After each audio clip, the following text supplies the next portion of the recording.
Alright, that's enough of that. I love the internet. So, if you didn't watch my Saturday Morning Cheap Seats review of The Mummy, and why didn't you? Why don't you like me? Anyway, if you didn't watch that, we discussed why we did not post a Wonder Woman review, even though we did see the movie.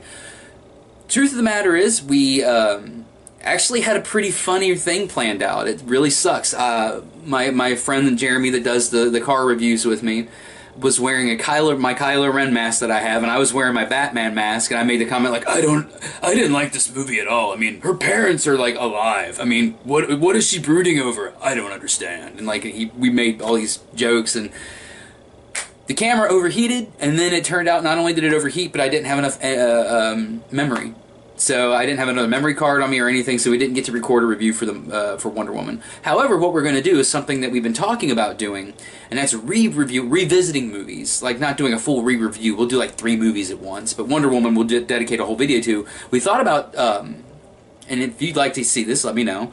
We're going to go back, and when a movie comes out on Blu-ray, once it's been out for maybe a couple weeks and give more people the chance to see it, we'll do spoiler reviews, full-on reviews, and discuss the movies, what we liked about them.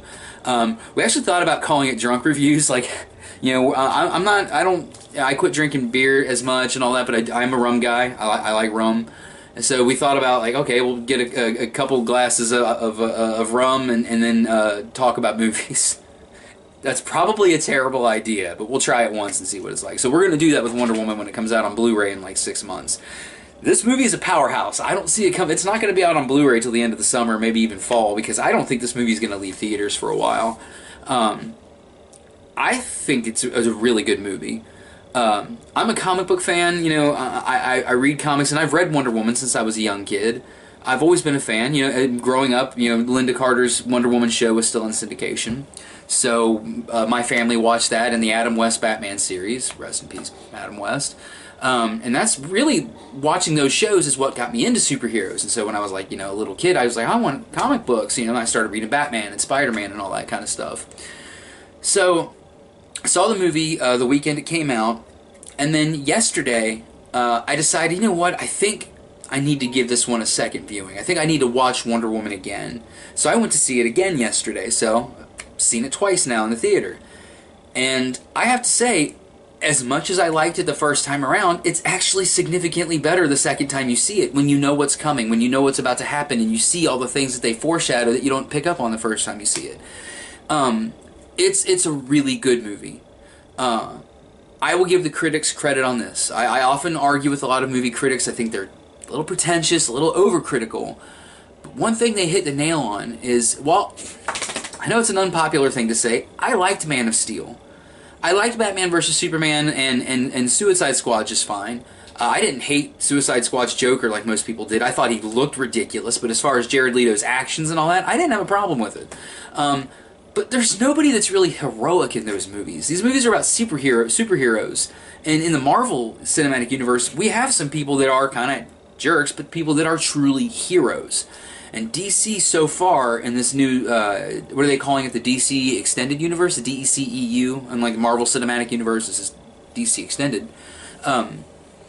there hasn't been that heroic moment until Wonder Woman. Now, this isn't spoiling anything because it's out there now. Every article about Wonder Woman says it contains the most heroic moment and one of the greatest moments in cinematic history for superheroes. And I agree. The scene where she finally becomes Wonder Woman, where she goes from being Diana Prince, or Diana Themyscira, to being Wonder Woman, when she throws the coat off, and there's a little nod to Linda Carter there when she does it, when she pulls her hair out and flaps it around, and she kind of does a half spin when she takes her coat off, and it's like a little nod to Linda Carter's Wonder Woman. I really enjoyed that. And she comes out of the trench. Everybody, it's in the trailers, that scene's been spoiled now, and there she is, in the full costume. There's Wonder Woman. It takes your breath away. Not just because she's beautiful. Let's just, like every other reviewer, let's just get that out of the way. Yes, Gal Gadot looks amazing as Wonder Woman. The hair, the face, I mean, she's in phenomenal shape. But, so, of course she's beautiful. That's a given. We won't talk about that. But it's just the awe. You're in awe of just, it's like, that's Wonder Woman. Like, I never thought I'd see this on screen. And when she comes up with that shield and she's blocking the machine gun fire, there's something about that scene that nobody seems to be talking about. And I'm not to downplay Wonder Woman, because of course, I mean, oh my god, that is one of the most heroic things you'll ever see in a movie. No, I want to talk about what Steve Trevor, Chris Pine, does there. What I love about his moment in that scene that nobody's really talking about is it really shows she is a hero, he's a leader of men. Because he's shocked for all of 5 seconds, but then he realizes, hey, she is phenomenal. He doesn't waste any time. He's just like, guys, go. And while she's taking the machine gun fire, his bravery, he knows I'm walking into my death. As soon as he sees she's got it, he doesn't question it. He doesn't go, oh, wow, I can't believe a woman's doing that. None of that. He's like, oh, she's got this shit. Let's go. And they come out of the trenches, and they lay waste to the whole German army that's stationed there at Veld. That was an incredible scene from beginning to end. And the end of that scene where she jumps on the top of that church and just smashes that sniper, that's breathtaking. And I love the moment in that scene where she jumps into the building and she's surrounded by the guys and she's just like, ha, like, I'm gonna fuck you up. And she just beats the shit out of everybody in that room, and she fucking jumps towards that guy and knocks him through the window, and then that music hits that. It's like, there it is. The music comes on. She is Wonder Woman. I can't sing the film's praises enough. I won't spoil the ending. Yes, there are some problems with the ending. There was a little bit too much Zack Snyder in the closing scene of this film, the final battle. You could tell Zack Snyder had a little too much influence there. He should have just let God, I can't believe I don't remember her name offhand. I think it's Patty Jenkins was the director. And like I said, yes, I think it was absolutely the right approach to have a woman direct this film. I think that was the very smart idea, because you needed that perspective to make the character multidimensional. And Wonder Woman is an extremely multidimensional character, because she is a feminist, but she doesn't hate anybody. She's just very proud of who she is. And that is really displayed well in the film. And I think Danny's about to come in the room with me. Trying to get to your... She's standing behind the door, laughing. She likes to come in on these videos. I know sometimes I try to throw some jokes in these, I try to make it a little funny, but really there's not... can't really joke about anything. I mean, Wonder Woman is an incredible film. I mean, in the cast, a little ragtag group of soldiers that they get with them to go into to take down the big bad, they're all really likable characters. I mean, and there's a moment when the Middle Eastern guy, I think they mentioned, I think he's actually North African, I'm sorry. And he's like, I'm an actor, I love acting, I didn't want to be a soldier, but I'm the wrong color. And it's like, wow, this is 1919, yeah, I mean, he couldn't be in films. They would take a white guy and paint his face up and make him look like that. Al Jolson would play him. So, the movie touches a lot of heart. There are some moments in there that'll just tear your heart out, and I won't get into those because I don't want to spoil it for anybody that hasn't seen it, but there's a scene with a town that gets attacked, and her reaction, it will bring you to tears watching how she reacts, because she is genuinely, while she is a superhuman, there is humanity in her, and her humanity shows. Never weak. There's no weakness, but there is vulnerability, and I think that's so important for a character like her to show. I am powerful, I can kill every one of you, but I have my vulnerabilities. God, it was such a well-written film. I mean, the one complaint I have is in the beginning there's a part where Hippolyta, whose name I mispronounced in the animated review, and I had to hear about that. Sorry, Hippolyta, not Hippolyta. Sorry. She tells young Diana the story of how they got to Themyscira, how the Amazons came to be, and that scene is kind of runs on. Like, the first half of her telling the story, it's just her telling the story and showing the background. Well, the second half of her telling the story is her secretly training with Robin Wright's character. I can't remember. Antiope, I think was her name, General Antiope. And so, like, halfway through that, it's like she's telling the story to Diana, but it's over top of Diana doing the secret training with Robin Wright's character. Had that entire thing been that, I think it would have worked better. That's the only complaint really I have about the movie. And yes, the end scene was shot a little bit too in the dark. The final battle, it was a little, too much blackness, too much darkness. But there's a moment there and I won't give away anything about the film, but there's an explosion. And it's one of the greatest explosions I've ever seen captured on film. Because usually when there's a giant explosion that covers the whole screen of a film, it's usually in a condensed area, and we see the multiple colors of the fire and the explosion. This explosion happens, and it's from an up in the air, wide-angled shot. And the explosion is so huge, the whole screen just turns white. I'm like, that is amazing! They exploded so much that it's just, wow!